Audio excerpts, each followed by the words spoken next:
ठंड है प्रचंड और ठंड का दंड। ठंड और कोहरे से देश में कोहराम मचा है।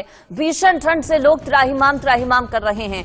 कपकपा देने वाली ठंड का सितम लगातार जारी है। कहर बनकर लोगों पर टूट रहा है। दिल्ली, उत्तराखंड, राजस्थान, पंजाब, हरियाणा, उत्तर प्रदेश में ठंड ने बुरा हाल कर दिया है। परेशान लोग ठंड से बचने के लालाव का सहारा ले रहे हैं, लेकिन इसके बावजूद लोगों को राहत नहीं मिल रही है। लगातार घना कोहरा भी लोगों के लिए मुसीबत बन रहा है। खासतौर पर दिल्ली एनसीआर की अगर बात करें तो पिछले कुछ दिनों से कोहरा लगातार देखा जा रहा है, खासतौर पर सुबह सवेरे के वक्त। और आज सुबह से ही दिल्ली एनसीआर में घना कोहरा छाया हुआ है। कोहरा होने की वजह से विजिबिलिटी कम हो गई है। सुबह सवेरे के वक्त भी जब दिन निकल जाता है उस वक्त भी लोगों को अपनी गाड़ियों की हेडलाइट जलाकर सफर करना पड़ रहा है। कई राज्यों में भीषण ठंड का अलर्ट मौसम विभाग की तरफ से जारी किया गया है। ऑरेंज अलर्ट जारी किया गया है। शीतलहर का ये अलर्ट है। इसके अलावा कोहरे को लेकर भी मौसम विभाग ने अलर्ट जारी किया है।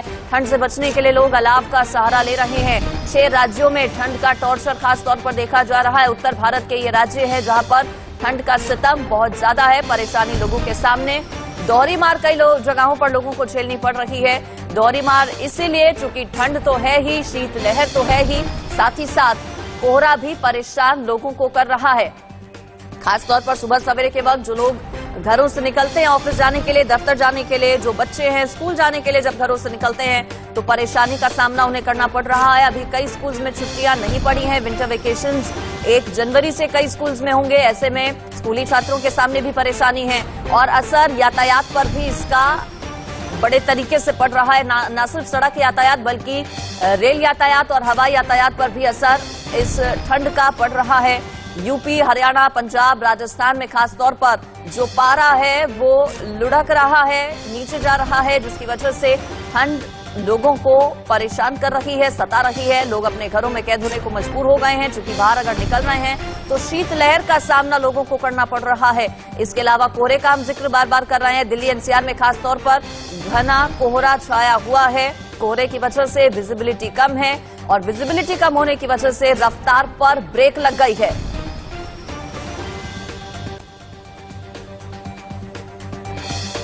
तो रफ्तार पर ब्रेक कोहरे ने लगा दी है। विजिबिलिटी कम है, परेशानी लोगों के सामने है और फिलहाल राहत कोई आगे आने वाले दिनों में भी नजर नहीं आ रही है।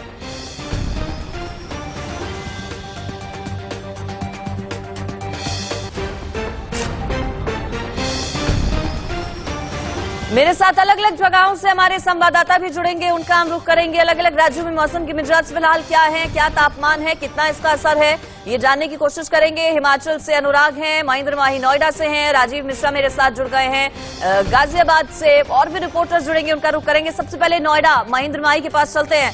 महेंद्र माही, दिल्ली एनसीआर में आज भी घना कोहरा छाया हुआ है। दिन जैसे जैसे बढ़ा है, क्या कुछ कमी कोहरे में या फिर अभी भी ऐसे ही हालात? बिल्कुल, देखिए अगर हम नोएडा एनसीआर की बात करें तो कुछ दिनों के मुकाबले जो कोहरा है वो कम है, मगर जो ठंड है वो ठिठुरने पर लोगों को मजबूर कर रही है। काफी गलन करने वाली ठंड है, जो ऐसा लगता है कि अगर आप बाहर निकलेंगे तो आपकी हड्डियां गल जाएंगी।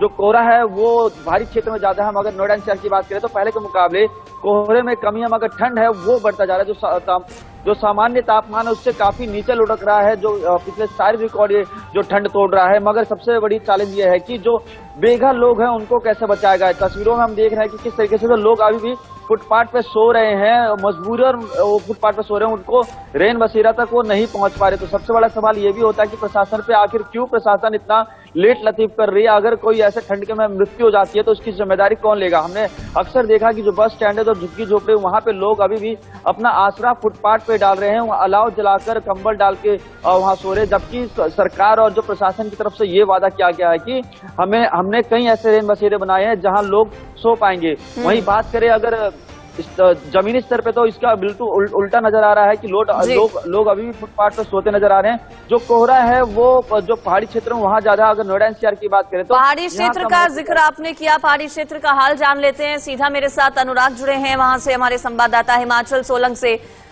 अनुराग, मैदानी इलाकों में तो हाड़ कपा देने वाली ठंड पड़ रही है, पहाड़ी राज्यों में कैसे हालात है? बर्फबारी की वजह से मुश्किलें जाहिर है लोगों की बढ़ी होंगी। टेम्परेचर कितना वहां अभी? देखिए अंजलि, अगर हम लाहौल जी। किन्नौर और कल्पा जितना भी एरिया है वहां पर रात से अगर हम फॉग की बात करें, फॉग हिमाचल के ऊपरी इलाके में नहीं है, परंतु बिलासपुर, कांगड़ा, मंडी और हमीरपुर जो ये एरिया है इसमें बहुत ज्यादा ऊना तक ये एरिया जाता है। जो चंडीगढ़ से लगता हुआ एरिया, बिल्कुल साथ लगता हुआ एरिया, वहां पर मैक्सिमम जो है वो फॉग रहती है। परंतु हिमाचल में सबसे बड़ी समस्या जो आती है वो खाने पीने और रहने की समस्या हो जाती है। ये 3 तरह की समस्याएं हिमाचल में रहती है, क्योंकि पानी जो है वो पाइपों के अंदर जम जाता है। सर्दियों में बर्फ जहां पर गिर जाती है वहां पर वैसे ही खाने का सामान जो है वो पहुंचाना बहुत मुश्किल होता है। तो इस तरह की बहुत बिल्कुल पहाड़ी राज्य होने की वजह से चुनौतियां और ज्यादा जाहिर है बढ़ जाती हैं। शक्ति का रुख कर लेते हैं, पटना से मेरे साथ जुड़ गए हैं। शक्ति, बिहार की राजनीति का तापमान तो ऊपर नीचे होता रहता है, मौसम के मिजाज वहां पर कैसे फिलहाल? देखिए, मौसम की अगर बात करें तो बिहार में जो मौसम है अभी काफ़ी ठंड चल रही है। खास करके जो सीमांचल का एरिया है, उत्तर बिहार का जो क्षेत्र है वहाँ पे काफ़ी ठंड है। और आपको बताया कि 2-3 दिन पहले और कल रात भी बिहार के कई जिलों में जो है हल्की बूंदाबांदी हुई है, जिसके कारण जो है कई जिलों का जो टेम्परेचर है वो काफ़ी नीचे गिर गया, जिससे ठंड भी बढ़ गई है और हवा भी तेज चल रही है, जिसके कारण जो ठंड बढ़ गया है। आपको बताया कि ठंड के कारण जो है प्रशासन ने जो है तमाम जो स्कूल थे उसको 26 से लेकर 31 दिसंबर तक के लिए बंद कर दिया, ताकि बच्चों को, खास करके ठंड में जिस तरह से बच्चों को परेशानी होती है और उनको जो है वो परेशानी से जो है वो बचाव किया जाए। और साथ ही साथ आपको बता दें कि ठंड के कारण जो है सरकार ने कई अब जो है वो गाइडलाइन भी जारी किया है, जिसमें कहा गया है कि जो बड़े हैं, जो जिनके बुजुर्ग हैं, उनको और खास करके बच्चों को जो है वो सुबह में जो है ना निकले घर से। और ठंड के कारण जो है जिस तरह से बीमारियां आती है उसको लेकर भी, जैसे हार्ट अटैक भी हो जाता है, इसलिए बुजुर्गों को खास करके एहतियात जो दिया गया है कि वो सुबह का जो मॉर्निंग वॉक करते हैं उस दौरान काफ़ी सतर्क रहे और अपना बचाव खुद करें। जी बिल्कुल, ठंड बहुत ज्यादा, ऐसे में बचाव अपना खुद करना होगा। घर से बाहर निकलने से पहले सोचना होगा, खासतौर पर बच्चों के लिए, बुजुर्गों के लिए। मेरे साथ फरमान अब्बास लखनऊ से जुड़ गए हैं, अब उनका हम रुख कर लेते हैं। फरमान, वहां पर ठंड कैसी है? क्या ठंड का असर यातायात पर भी पड़ा है? क्या सुचारू तरीके से ट्रेन हैं, फ्लाइट्स हैं वो चल रही हैं या फिर कुछ डिलेज हैं? देखिए, ठंड का असर अगर हम उत्तर प्रदेश की बात कर रहे हो, खासतौर से लखनऊ जो राजधानी है या इसके आसपास का जो इलाका है वहां पर घना कोहरा छाया हुआ है। तराई वाला जो इलाका, खासतौर से जो नदियों के किनारे बसे हुए जो शहर हैं, वाराणसी की बात करें या फिर हम प्रयागराज की बात करें या खुद लखनऊ जो गोमती के किनारे बसा हुआ है, घना कोहरा छाया हुआ है। अभी भी देर रात से जो कोहरा शुरू हुआ था वो अभी छाया हुआ है, जिसका असर यातायात पर भी पड़ा है। कुछ फ्लाइट्स लेट हुई हैं, इसके अलावा ट्रेनों पर भी ट्रेनों की रफ्तार भी इससे थमी है। दूसरी तरफ अगर हम गाड़ियों की बात करें, जो सड़कों पर वाहन दौड़ रहे हैं उनको लाइट्स अपनी ऑन करना पड़ रही है, तो इसका ये माना जो विजिबिलिटी है वो खासतौर से बहुत कम है, क्योंकि घना कोहरा है। अगर हम टेम्परेचर की बात करें तो टेम्परेचर जो सामान्य होना चाहिए उससे 1.5 डिग्री तकरीबन कम है। जो ऊपर का तापमान है वो 21 डिग्री दर्ज किया गया और जो नीचे का तापमान है वो 9.6 डिग्री दर्ज किया गया, जो 1.5 डिग्री कम था। तो ये और जो हवाएं हैं वो काफी तेज चल रही हैं, जो सर्दी को और गलन को बढ़ा रही हैं। आम लोगों के लिए घर से निकलना मुश्किल हो रहा है, क्योंकि सुबह का वक्त है। ये लखनऊ में सुबह के वक्त जो है चहल पहल बढ़ जाती है, लेकिन आम दिनों की बनिस्बत आज की अगर हम बात करें या कल भी जिस तरह से हालात थे, 2 दिन से लगातार कोहरा। और मौसम विभाग की अगर हम अनुमान की बात करें तो मौसम विभाग का भी ये कहना है कि अगले 2 दिनों तक इसी तरह धुंध और कोहरा और सर्द हवाएं चलती रहेंगी। बिल्कुल ठीक है, आप सभी मेरे साथ बने रहिए। लगातार हम बता रहे हैं अलग अलग राज्यों में मौसम के मिजाज कैसे बने हुए हैं। माउंट आबू का रुख कर लेते हैं। माउंट आबू से भी मेरे साथ हमारे संवाददाता जुड़ गए हैं, अनिल। अनिल, अगर राजस्थान की बात करें तो अपनी गर्मी के लिए भी राजस्थान जाना जाता है, लेकिन माउंट आबू इकलौता पहाड़ी इलाका राजस्थान का जहां पर माइनस में चला जाता है टेम्परेचर। फिलहाल वहां टेम्परेचर कितना? क्या सैलानियों की संख्या बढ़ी है वहां पर? ये हम बताएं कि जिस प्रकार से लगातार पिछले 6 दिनों की बात करें तो माउंट आबू में तापमान 0 या 0 से नीचे रहा है। आज जिस प्रकार से कल तापमान जो था वो 0 से 2 डिग्री नीचे था, लेकिन आज कुछ सुधार हुआ है कि 2 डिग्री ऊपर आने के बाद में आज जमाव बिंदु पर है। लेकिन जिस प्रकार से माउंट आबू में क्रिसमस के बाद में लगातार सीजन चलता है, तो यहाँ पे करीबन 15 से 20 हजार पर्यटक अभी दिन में रोजाना आ रहे हैं। उसी प्रकार से करीबन आने वाले दिनों के अंदर, क्योंकि 29 से 31 तारीख तक माउंट आबू के अंदर समारोह रहता है, तो करीबन ठीक। आप सभी मेरे साथ बने रहिए। एक बड़ी खबर भी अपने दर्शकों को बता देते हैं एडवाइजरी मौसम विभाग ने जारी की है। देखिए, मौसम विभाग ने कोहरे की एडवाइजरी जारी की है। यात्रा करते समय सावधानी बरतें। मौसम विभाग की तरफ से कहा गया है प्लेन, ट्रेन और बसों का टाइम पता करके ही घर से निकलें। गाड़ी चलाते वक्त फॉग लाइट का इस्तेमाल करें। मौसम विभाग ने एडवाइजरी में कहा है जहां भी जाए अपने साथ पानी, दवाएं जरूर लेकर जाएं। मौसम विभाग ने ये एडवाइजरी जारी की है घने कोहरे को देखते हुए, क्योंकि मौसम विभाग के मुताबिक अभी आगे आने वाले दिनों में कोहरे से कोई राहत नहीं मिलने वाली है। इसी तरह से घना कोहरा छाया रह सकता है। बचाव अपने हाथ में है। एडवाइजरी जो मौसम विभाग ने जारी की है उसका पालन आप करें। अगर घर से बाहर निकल रहे हैं, खासतौर पर सुबह के वक्त, एडवाइजरी में क्या क्या है ये आप जानिए। जहां भी जाए अपने साथ पानी और दवा जरूर लेकर जाएं। हेडलाइट्स का आप जरूर इस्तेमाल करें। हेडलाइट्स ऑन करके गाड़ी चलाएं। गाड़ी तेज रफ्तार में ना चलाएं, धीमी रफ्तार में चलाएं। यात्रा सावधानी से करें। आईएमडी की तरफ से एडवाइजरी जारी की गई। अलग अलग जगहों से रिपोर्टर्स भी मेरे साथ जुड़े हुए हैं। गाजियाबाद का आप रुख कर लेते हैं। राजीव गाजियाबाद से हैं। राजीव, क्या गाजियाबाद में फिलहाल अभी भी कोहरा है? विजिबिलिटी वहां कितनी है?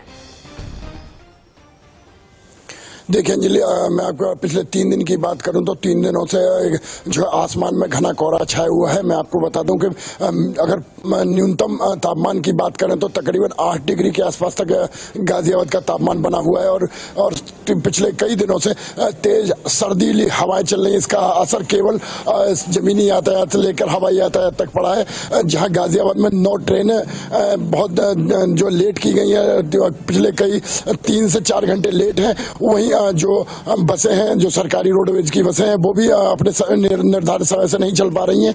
यहाँ डॉक्टरों ने भी जो एडवाइजरी है वो जारी की है, जो खासकर जो बुजुर्ग लोग हैं वो घर से ना निकलें, दवाएं साथ लेके निकले, जो वॉकिंग पे जाते थे वो ना निकलें। और कल जिला गाजियाबाद के जो डीएम है उन्होंने जो स्कूली बच्चे थे, कक्षा 1 से लेकर कक्षा 8 तक के जो छात्र थे, उनका समय सीमा जो बढ़ाकर 10 बजे की कर दी है। 10 से 3 बजे तक उनके स्कूल खुलेंगे, इस तरह का उन्होंने एक एडवाइजरी जारी की है। खासकर मैं बताऊं कि यहाँ पे सर्दी का जो सितम है वो बहुत तादाद तक हो चुका है। यहाँ जो लोगों को अलाव का सहारा लेना पड़ रहा है और कहीं ना कहीं जो बच्चे सुबह सुबह स्कूल जाते हैं उन्हें खासा दिक्कत का सामना पड़ रहा है। बिल्कुल, राजीव बता रहे हैं कि स्कूल टाइमिंग्स में बदलाव किया गया है। बच्चों की ठंड को देखते हुए कई स्कूल्स में छुट्टी घोषित कर दी गई है। और दिल्ली से बड़ी खबर आपको ये बता दें कि 7 डिग्री तक गिर गया है दिल्ली में पारा। राजधानी दिल्ली में 7 डिग्री तक पारा गिर गया है। दिल्ली एनसीआर में सर्दी का ऑरेंज अलर्ट जारी किया गया है। नए साल से पहले शीतलहर और कोहरे की चेतावनी मौसम विभाग ने जारी की है। देखिए, आज अगर हम बात करें तो 27 तारीख हो गई है और बताया ये जा रहा है मौसम विभाग के मुताबिक कि अभी राहत कोई नहीं मिलने वाली है। अगले कुछ दिनों तक, जनवरी के पहले हफ्ते तक इसी तरह का मौसम बना रहेगा। कोहरे की मार आपको झेलनी पड़ सकती है। ये अलग अलग राज्यों की तस्वीर अब आप देखिए। दिल्ली, उत्तराखंड, राजस्थान, पंजाब, हरियाणा और उत्तर प्रदेश की ये तस्वीरें हैं। दिल्ली की तस्वीर में आप देखिए कितना कोहरा आपको नजर आएगा। उत्तराखंड में अलाव का सहारा लेते लोग नजर आ रहे हैं। राजस्थान में भी ठंड की वजह से लोगों को परेशानियों का सामना करना पड़ रहा है। पंजाब में भी जो तापमान है वो लगातार पारा लुढ़क रहा है। हरियाणा की भी स्थिति इसी तरह की है। उत्तर प्रदेश के भी कई जिलों में घना कोहरा छाया है और अलाव का सहारा ठंड से बचने के लिए लोग ले रहे हैं। अलग अलग जगहों से रिपोर्टर्स भी मेरे साथ जुड़े हुए हैं। महेंद्र माही का आप रुख कर लेते हैं हम।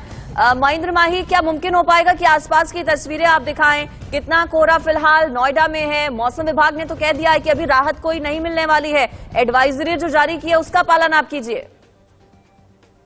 जिस तरीके से मौसम वैज्ञानिक ने कहा है कि आने वाले 1 हफ्ते में जो घना कोहरा और जो ठंड का जो पारा है वो बढ़ता ही जाएगा, तो इससे लोगों को सावधान भी हो जाना चाहिए। खासकर अपने बच्चों और जो घर में बुजुर्ग हैं उनको संभालना चाहिए। उनको गर्म कपड़े पहनाने चाहिए। अगर जरूरत हो तो उनको बाहर निकाले, वरना घर के अंदर, क्योंकि हम सुबह सुबह देखते हैं कि जो बड़े बुजुर्ग होते हैं वो सुबह पार्क में जाते हैं, व्यायाम करने जाते हैं, मगर अभी उन्हें बचना चाहिए क्योंकि जो लगातार मौसम की ठंड मार रही है। मैं आपको तस्वीरें दिखाना चाहूंगा किस तरीके से जो लगातार ये कोहरा छाया हुआ है। देखिए, ये जो कोहरे की इमेज है दूर दूर से आप देखेंगे। जो यहाँ नोएडा एनसीआर में इतना घना कोहरा तो नहीं है, मगर ठंड का ये सिस्टम है कि जो सामने का जो पार्क है, जो नॉर्मल डेज में ये भरे रहते हैं, मगर आज ये देखिए बिल्कुल खाली पड़े हैं क्योंकि लोगों को ठंड लग रही है और लोग अपने घर से निकलने के लिए मना कर रहे हैं। क्योंकि देखिए जो पारा है वो सामान्य से नीचे लुढ़क चुका है। तस्वीरें ये हैं जिस तरीके से हम देखते हैं सामान्य दिनों में जो पार्क होते हैं भरे रहते हैं, यहाँ लोग एक्सरसाइज करते हैं, बच्चे जो क्रिकेट खेलते हैं, मगर आज देखिए जो पार्क है बिल्कुल खाली पड़ा है क्योंकि ठंड इतनी बढ़ चुकी है। लोग अपने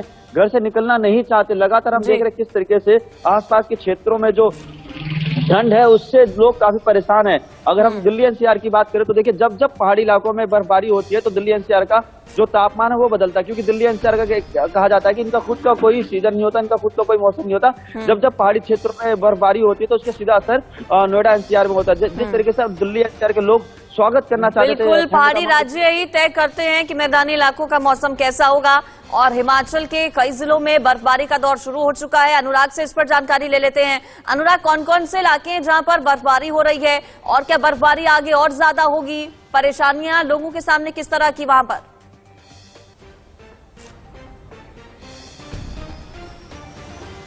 चलिए, अनुराग शायद नहीं हमारे साथ, बाकी जो रिपोर्टर्स हैं उनका हम रुख कर लेते हैं। शक्ति के पास चलते हैं। शक्ति, आप रिपोर्ट कर रहे हैं बिहार से, पटना से राजधानी। क्या वहां पर असर रेल जो यातायात है उस पर पड़ा है? लोग, मौसम विभाग ने कहा है कि घरों से बाहर निकलने से पहले आप टाइमिंग्स चेक कर लीजिए अपनी फ्लाइट्स की, अपनी ट्रेन्स की, क्योंकि कई ऐसी फ्लाइट्स और ट्रेन्स हैं जो कि देरी से चल रही हैं। वहां से क्या स्टेटस इस पर? देखिए, जो ठंड के कारण खासकर जो कोहरे के कारण जो है कई ट्रेनें जो हैं, खास करके लंबी दूरी की जो ट्रेनें हैं वो काफ़ी डिले हो गई है और कई घंटे तक लेट हो गई है। और खास करके फ्लाइट की अगर हम बात करें तो फ्लाइट भी जो है कई जो है विजिबिलिटी कम होने के कारण जो है फ्लाइटें लैंड नहीं कर पा रही है। इसलिए ऐसे में जो है कई जो यात्री हैं उनसे निश्चित रूप से ये कहा जाए कि जो घर से जब भी निकले कहीं ट्रेन की तो अपने ट्रेन की जो है वो जानकारी प्राप्त कर ले। अगर वो पहले पहुँच जाते हैं तो ऐसे में ठंड का सामना करना ही पड़ेगा और इंतजार भी करना पड़ेगा। लेकिन ठंड की अगर हम बात करें बिहार में तो ठंड की स्थिति खास करके सीमांचल का जो एरिया है और उत्तर बिहार है वहां कड़ाके की ठंड पड़ रही है। और लेकिन राजधानी पटना का टेम्परेचर अभी थोड़ा ठीक है, लेकिन जो हवाएं हैं वो हवाएं जो है चल रही है, जिसके कारण जो है कनकनी जो है खास करके कनकनी आपके पीछे कोहरा भी कुछ नजर आ रहा है, क्या तस्वीरें आप दिखा पाएंगे? लोग हैं आसपास की अपने तस्वीरें क्या आप दिखा पाएंगे शक्ति? जी हम कैमरामैन से कहेंगे कि वो जो तस्वीरें दिखाएं जिस तरह से कोहरा लगा हुआ है, खास करके जो विजिबिलिटी है वो कम है। अमूमन जो है अभी जो ठंड के कारण की जो है वो धूप भी जो है पटना के लोगों को खास करके जो है उसके लिए एक दोपहर का इंतजार 11 से 12 बजे का करना पड़ रहा है और उसके बाद ही जो है उन्हें कहे कि विजिबिलिटी खासकर सूर्य देवता के दर्शन हो पा रहे हैं। और लगातार जिस तरह से ठंड जो है वो बढ़ गई है बिहार में खास करके, और इसके कारण सरकार ने जो स्कूल को तो बंद कर दिया है। खास करके बुजुर्गों को भी मौसम विभाग की तरफ से अलर्ट जारी किया गया है कि वो जो मॉर्निंग वॉक पे निकलते हैं उस दौरान जो है काफ़ी सावधानियाँ बढ़ते, क्योंकि ठंड के कारण जो है कई तरह की बीमारियां भी होती है। हार्ट अटैक जो है वो ठंड के दौरान जो है काफ़ी बढ़ जाता है। ऐसे में बुजुर्गों को खास करके ख्याल रखना चाहिए और बच्चों का, क्योंकि बच्चे भी काफ़ी ऐसे होते हैं और जब वो घर से वो बोल नहीं पाते ठंड के कारण, ऐसे में जो है कई तरह की जो मुश्किलें जो है ठंड के कारण। आप बने रहिए शक्ति मेरे साथ। अनिल का रुख कर लेते हैं, माउंट आबू से अनिल मेरे साथ है। अनिल, वहां की तस्वीरें दिखाइए। माउंट आबू में माइनस में चला जाता है टेम्परेचर, हम देखते हैं हमेशा। अभी वहां पर तापमान कितना है? क्या ये मुमकिन हो पाएगा कि कुछ लोगों से आप बातचीत कर पाए? ठंड से बचने के लिए क्या लोग कर रहे हैं? नहीं जी, हम बताएं कि जिस प्रकार से हम माउंट आबू का आज का तापमान जो है शून्य पे है, जमाव बिंदु पे है, और कहीं न कहीं जो है हम बात करना चाहेंगे इनसे कि माउंट आबू का आज तापमान जो है 0 पे है, जमाव बिंदु पे है। कैसा लग रहा है आपको कि आप सुबह सुबह घूमने निकले? काफी अच्छा लग रहा है। कहाँ से आए आप? देखिए लोकली हैं, माउंट आबू के हैं। आप बताइए कि जिस प्रकार से ठंड पड़ती है तो किस प्रकार से माउंट आबू का जो तापमान है 0 जाने पे कहीं ना कहीं माउंट आबू के लोगों को भी इसका असर होता है, लेकिन पर्यटकों के लिए मनोरंजन होता है। पर्यटकों के लिए काफी मनोरंजन होता है, काफी पर्यटक बढ़ गए हैं अभी हिसाब से, बढ़िया है। जी, हम बताएं कि माउंट आबू का जो नक्की लेक है इसकी तस्वीरें हम बताना चाहेंगे आपको कि किस प्रकार से माउंट आबू का जो नक्की लेक पे अभी सन्नाटा सा छाया हुआ है। यहाँ पे पर्यटक दिखाई नहीं दे रहे हैं, लेकिन कहीं ना कहीं माउंट आबू में पर्यटक अभी कुछ ही देर के अंदर यहाँ पे रुक करेंगे। तो देखना चाहेंगे कि माउंट आबू एक ऐसा स्थान है जहाँ पे ठंड में, गर्मी में और बारिश में, तीनों में ही माउंट आबू में लोग आते हैं और कहीं ना कहीं माउंट आबू बिल्कुल। और आप पीछे तस्वीरों में आपकी नजर आए कि वहां पर सूर्य देवता दर्शन दे चुके हैं, धूप भी खिल चुकी है, लेकिन बड़ी बात यह कि फिलहाल जो टेम्परेचर है वो 0 डिग्री है। और एक बड़ी खबर उत्तर प्रदेश से बता दें अपने दर्शकों को, ठंड के सितम को देखते हुए यूपी में स्कूल बंद कर दिए गए हैं। ठंड के कारण यूपी में कई स्कूलों की छुट्टी घोषित कर दी गई है। 7 जिलों में स्कूल बंद किए गए हैं। कौन कौन से वो 7 जिले? मेरठ, बरेली, अलीगढ़ इसमें शामिल है। जहां पर स्कूल बंद कर दिए गए हैं। ठंड के कारण स्कूलों को बंद करने का फैसला प्रशासन की तरफ से लिया गया है, चूंकि स्कूल जाने वाले बच्चों को खासतौर पर परेशानी का सामना करना पड़ता है। जो खासतौर पर प्राइमरी क्लासेस के बच्चे हैं, छोटे बच्चे, सुबह के वक्त चूंकि स्कूल के निकलते हैं और सुबह कोहरा रहता है जो परेशानी बढ़ा देता है। इसके अलावा आगरा से भी आपको खबर दे दें, आगरा में भी ठंड का सितम। आगरा में सोमवार को सबसे सर्द दिन रिकॉर्ड किया गया। न्यूनतम तापमान 5.8 डिग्री सेल्सियस रिकॉर्ड किया गया आगरा में। आगरा में सोमवार को शीतलहर से लोग कांप गए। शीतलहर जबरदस्त आगरा में चली है। सोमवार का दिन बताया जा रहा है कि इस सीजन का सबसे ठंडा दिन रहा है ताजनगरी आगरा में। 5.8 डिग्री रिकॉर्ड किया गया टेम्परेचर आगरा में। कई स्कूल्स में छुट्टी घोषित की गई है। फरमान अब्बास का रुख कर लेते हैं, लखनऊ से मेरे साथ फरमान अब्बास जुड़े हुए हैं। फरमान, कई जिले ऐसे उत्तर प्रदेश के जहां पर स्कूलों की छुट्टी घोषित कर दी गई है। कई स्कूल्स में टाइमिंग्स में बदलाव किया गया है। लखनऊ की अगर बात करें तो वहां पर भी क्या ऐसा हुआ है? देखिए, जो पश्चिमी इलाका है उत्तर प्रदेश का, वहां ठंड का कहर थोड़ा ज्यादा है। तो अलीगढ़, मेरठ समेत 7 जिले ऐसे हैं जहां पर स्कूलों को बंद कर दिया गया है। छोटे बच्चों के स्कूलों को वहां के डीएम्स ने ऑर्डर कर दिया है कि उनके स्कूलों की छुट्टी कर दी जाए। लखनऊ की अगर हम बात करें या कानपुर की बात करें तो लखनऊ में पहले से ही जब से सर्दी शुरू हुई तो सर्दी का सितम थोड़ा बढ़ा। उस दौरान जो लखनऊ के डीएम है, उन्होंने जो बच्चों की टाइमिंग है, कक्षा 1 से लेकर कक्षा 8 तक के बच्चों की टाइमिंग 10 बजे से शुरू कर दी। यानी कि जो सुबह 8 बजे से स्कूल लगते थे उनकी टाइमिंग बढ़ाकर 10 बजे से कर दी और ये 3 बजे तक चलेंगे। ऐसे ही हाल दूसरे जिलों में भी है, चाहे हम वाराणसी की बात करें या फिर अगर हम बुंदेलखंड के झांसी की बात करें तो तमाम ऐसे जिले हैं जहां ठंड का सितम बढ़ा है। उसकी वजह से स्कूलों के बच्चों के ऊपर खासा असर पड़ा है। कई जिले ऐसे हैं जहां पर छुट्टी कर दी गई है। जैसा मैंने पहले भी जिक्र किया कि 7 ऐसे जिले हैं जिसमें अलीगढ़ और मेरठ भी शामिल है जहां पर स्कूल बंद कर दिए गए हैं छोटे बच्चों के। दूसरे जिलों में कई ऐसे जिले हैं जहां सर्दी का सितम ज्यादा बढ़ा है, वहां पर टाइमिंग्स बढ़ा दी गई है। ये कहा जा सकता है कि सर्दी से बचाव के लिए प्रशासनिक अमला भी पूरी तरह से अमल कर रहा है। उसके अलावा जो लोगों को है वो भी जागरूक रहने की जरूरत है। ठीक है, मेरे साथ दिल्ली से नवीन निशांत भी जुड़ गए हैं। नवीन निशांत, तस्वीरें भी हम आपके जरिए देखना चाहेंगे राजधानी दिल्ली में कि अभी भी कोहरा है। इसके अलावा क्या प्रबंध सरकार की तरफ से, प्रशासन की तरफ से जो जरूरतमंद लोग हैं उनके लिए किए गए हैं? कैसे ठंड से बचाव लोग कर रहे हैं अपना? बिल्कुल अंजलि, आपको सड़कों की तस्वीर दिखा दे। सेंट्रल दिल्ली का इलाका है और सड़कों पे जहां तक आपकी नजर जाएगी वहां तक धुंध का चादर है। हवा जो चल रही है उसमें आपको कहीं ना कहीं जो ठंड है वो महसूस होगी। और जो तापमान है दिल्ली का, वो आपको बता दें कि आज सुबह जो दिल्ली का न्यूनतम तापमान था वो 6 डिग्री सेल्सियस के करीब दर्ज किया गया है। जहां तक बात प्रशासन की है तो प्रशासन और दिल्ली सरकार लगातार अलर्ट मोड पे है। और जो लोग भी जिनके पास घर नहीं है या फिर जो सड़कों पर रात बिताते हैं उनके लिए रैन बसेरों में व्यवस्था की गई है। और दिल्ली के सभी रैन बसेरों को एक्टिव कर दिया गया है। वहां अलाव की व्यवस्था की गई है, वहां गर्म कंबल और गर्म कपड़ों की व्यवस्था की गई है। इसके साथ ही साथ जो दिल्ली सरकार है उनके द्वारा एक नंबर जारी किया गया, हेल्पलाइन नंबर, जिसके जरिए कोई भी बेघर है अगर रोड पे पाया जाता है तो आसपास के लोग उस नंबर पे कॉल करके सरकारी सहायता ले सकते हैं और उस बेघर को रैन बसेरे में पहुंचाया जा सकता है। ठंड को देखते हुए दिल्ली सरकार ने 1 जनवरी से लेकर 15 जनवरी तक जो सरकारी स्कूल हैं उन्हें बंद रखने का फैसला किया है। और लगातार कहीं ना कहीं जो ठंड है उसका कहर लगातार बरकरार है। जो सड़कों पे लोगों की आवाजाही है वो भी अभी के समय काफी कम हो चुकी है, क्योंकि 8:30 बजने को है। और आम दिनों पर जिस सड़क पर ट्रैफिक का बुरा हाल रहता था वहां पर अभी के समय इक्का दुक्का गाड़ियां ही निकल रही हैं। लोग घर से कम निकलना पसंद कर रहे हैं। तस्वीर आपको हम सेंट्रल दिल्ली के इलाके से दिखा रहे हैं कि जिस सड़क पर ट्रैफिक का जाम रहता था, हजारों की संख्या में गाड़ियां चलती थी, अभी के समय वहां इक्का दुक्का गाड़ियां और ये ठंड का असर है क्योंकि दोहरी मार नवीन झेलनी पड़ रही है दिल्ली एनसीआर वासियों को खासतौर पर। एक तो कोहरा है, दूसरी तरफ शीतलहर भी बहुत ज्यादा चल रही है। घरों से बाहर निकलने से पहले लोगों को सोचना पड़ रहा है क्योंकि जबरदस्त ठंड है दिल्ली एनसीआर में। और जो पारा है वो लगातार नीचे जा रहा है। 7 डिग्री तक फिलहाल दिल्ली की अगर बात करें तो टेम्परेचर जा चुका है। मौसम विभाग का क्या कहना है? क्या नया साल का जश्न ऐसी ही ठंड के साथ लोगों को मनाना होगा नवीन? बिल्कुल जी, देखिए मौसम वैज्ञानिकों का कहना है कि आने वाले 3 दिनों तक दिल्ली वासियों को राहत मिलती नहीं दिख रही है, खासकर 27, 28, 29 तक, क्योंकि जो पहाड़ी इलाके हैं वहां लगातार बर्फबारी हो रही है और वहां से जो हवा आ रही है उसमें कहीं ना कहीं जो ठंड है वो ज्यादा है। इसके साथ ही मौसम वैज्ञानिकों की अगले 1 हफ्ते की प्रेडिक्शन की बात करें तो 1 जनवरी को भी जो मौसम है वो वैसा ही बना रहेगा, यानी लोगों को ठंड परेशान करेगी। जो न्यूनतम तापमान है वो 5 डिग्री सेल्सियस के करीब आ सकता है, तो वहीं अधिकतम तापमान की बात करें तो वो 22 डिग्री सेल्सियस के करीब दर्ज किया जाएगा। यानी जो नया साल है वो भी लोगों का ठंड के बीच ही गुजरेगा, क्योंकि पहाड़ी इलाके पे लगातार बर्फबारी हो रही है, चाहे वो उत्तराखंड का ऊपरी इलाका हो या हिमाचल का फिर ऊपरी इलाका, वहां पे लगातार बर्फबारी हो रही है और वहां से जो हवा मैदानी इलाकों में आ रही है उनमें कहीं ना कहीं ठिठुरन है, जिस कारण लोगों को काफी ज्यादा परेशानी हो रही है। और मौसम वैज्ञानिकों का भी कहना है कि आने वाले एक हफ्ते तक दिल्ली वासियों को ठंड और कोहरे से राहत मिलती नहीं दिख रही है। ठीक है, राजीव का रुख कर लेते हैं। गाजियाबाद से मेरे साथ राजीव हैं।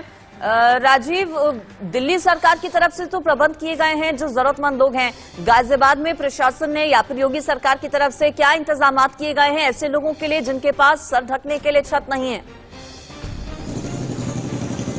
देखिए, मैं आपको बता दूं, यहाँ बस स्टैंड और रेलवे स्टेशन के आसपास जो है ना रैन बसेरे बनाए गए हैं, जिनमें मैं आपको बात बताऊं, गाजियाबाद में एक रैन बसेरा ऐसा भी बनाया गया जहाँ 100 बेड की व्यवस्था, 100 लोगों को एक साथ रहने की व्यवस्था की गई है। जो अति गरीबी रेखा में आते हैं उनके लिए खाना पीने की व्यवस्था की गई है। और इस तरह से तमाम अलग अलग क्षेत्रों में प्रशासन ने जो तैयारियां हैं वो पूरी की हैं। हालांकि अभी तक लोग जो है उन रैन बसेरों में पहुंच नहीं आ रहे हैं, कहीं ना कहीं लोग जो सड़क के किनारे हैं वहीं सो जाते हैं। मैं आपको बता दूं कि जिस तरह से सूबे के मुख्यमंत्री योगी आदित्यनाथ ने अपने सभी अफसरान को एक आदेश जारी किया था कि जरूरतमंद को गर्म कंबल आदि का वितरण करें, तो इस तरह का भी जो है गाजियाबाद में देखने को मिला है कि जरूरतमंद लोगों को अफसरान ने, जो अधिकारीगण हैं, उन्होंने गर्म कंबल बांटे हैं, बुला के कंबल दिए। जो सड़क के किनारे जो लोग सोते हैं उनको भी कंबल वितरण किया गया है। तो कहीं ना कहीं बिल्कुल ये जरूर है कि ठंड का डबल अटैक लोगों को परेशान कर रहा है, कोल्ड अटैक लोगों को परेशान कर रहा है, मुश्किल बढ़ा रहा है, दोहरी मार लोगों को झेलनी पड़ रही है, ठंड है, शीतलहर है। आप सभी का बहुत शुक्रिया। अलग अलग राज्यों का अपडेट हमने आप तक पहुंचाया हमारे रिपोर्टर्स के जरिए। अलग अलग राज्यों में कैसी स्थिति फिलहाल बनी हुई है, और मौसम विभाग की माने तो अगले एक हफ्ते तक फिलहाल कोई राहत नहीं मिलने वाली है। अपने हाथ में अपना बचाव है। ठंड और शीतलहर से अगर बचना है, कोहरे से बचना है, तो कोशिश कीजिए बहुत ज्यादा जरूरत होने पर ही घरों से बाहर आप निकले। खासतौर पर बच्चों और बुजुर्गों का ध्यान रखें।